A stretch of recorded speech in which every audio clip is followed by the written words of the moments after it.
नमस्कार साथियों, स्वागत है आपका YouTube channel PS education hub में। और अनुकंपा से संबंधित जानकारियाँ, नियम, शर्तें और पात्रता क्या होती है, अपात्रता क्या होती है, तो इन सारी जानकारियों को लेकर के आपके सामने आते हैं। और अभी तक के हमने 4-5 वीडियो जो है अनुकंपा से संबंधित बना दिए हैं कि अनुकंपा नियुक्ति में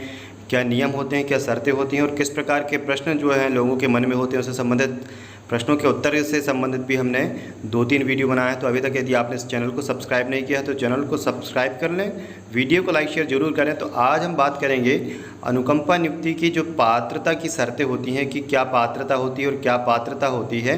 तो उससे संबंधित हम जानकारी देंगे। हम बात कर रहे हैं मध्य प्रदेश का जो अधिनियम है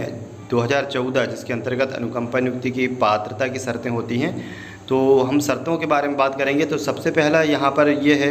अनुकंपा नियुक्ति की पात्रता की शर्तों में कि दिवंगत शासकीय सेवा के परिवार का सदस्य अनुकंपा नियुक्ति हेतु तभी पात्र होगा जब शासकीय सेवा में नियुक्त के लिए आवश्यकता अर्हता धारण करता हो। यानी कि पात्रता उसको जब ही होगी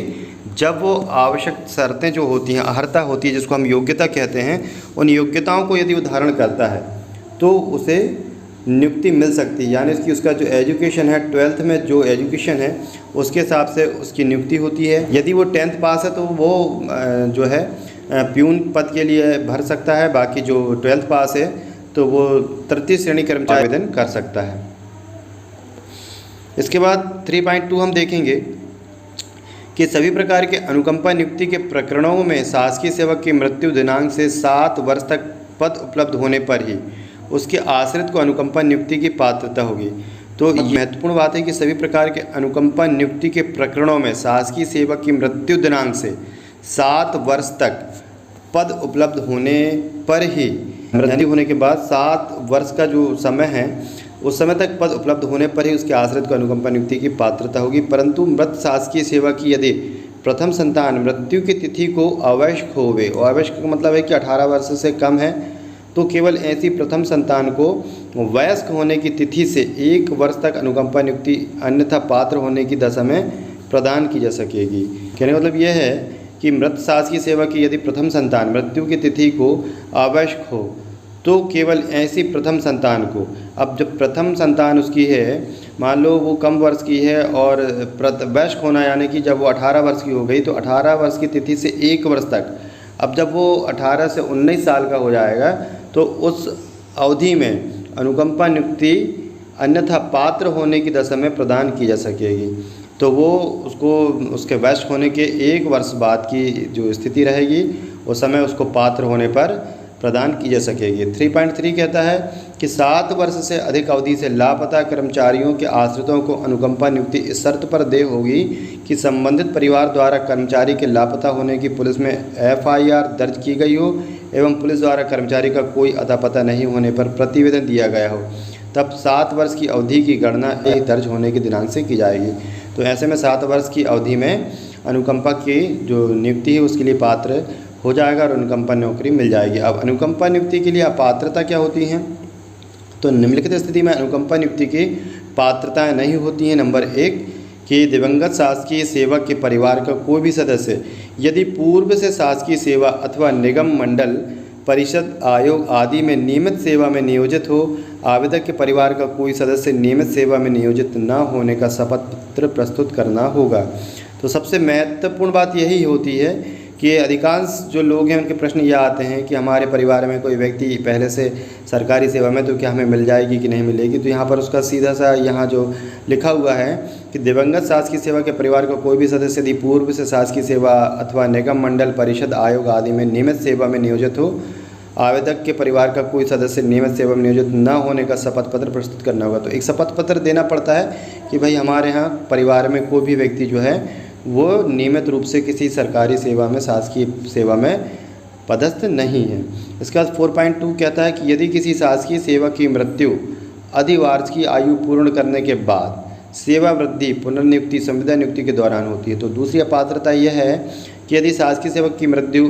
जो है वो अर्धवार्ष की आयु पूर्ण, जो उसकी रिटायरमेंट की अवधि थी उस अवधि को उसने निकाल दिया है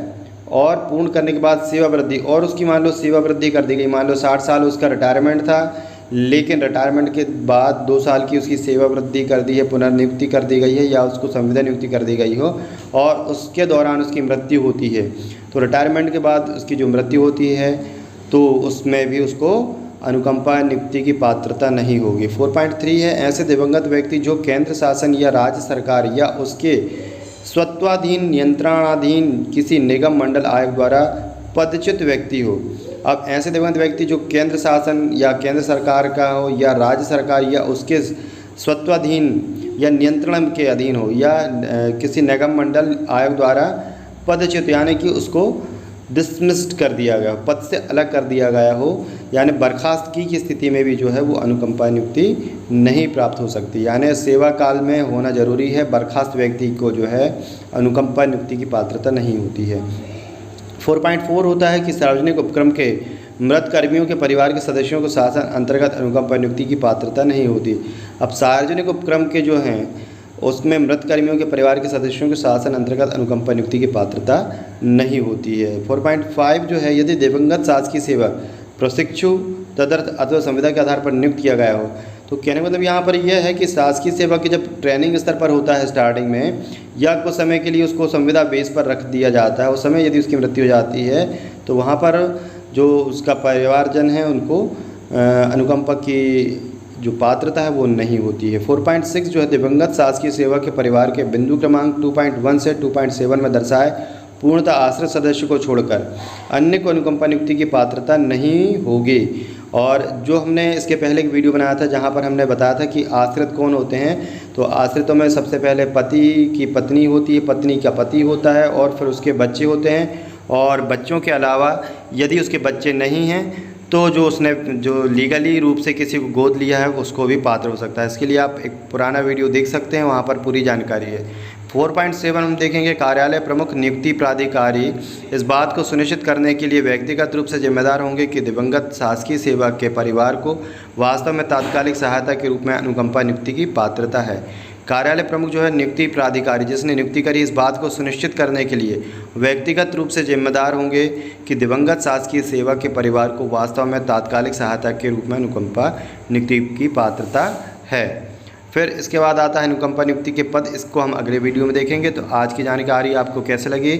वीडियो को लाइक शेयर करना ना भूलें, और जितने भी आपके जो परिवार से जुड़े हुए जितने भी सदस्य सभी को ये वीडियो फॉरवर्ड ज़रूर करें, जिससे कि सभी को यह जानकारी होना बहुत ही आवश्यक है। और अभी तक चैनल को सब्सक्राइब नहीं किया तो चैनल को सब्सक्राइब कर लें, जिससे इस प्रकार की जानकारी आपको इस चैनल पर उपलब्ध होती रहेगी। धन्यवाद।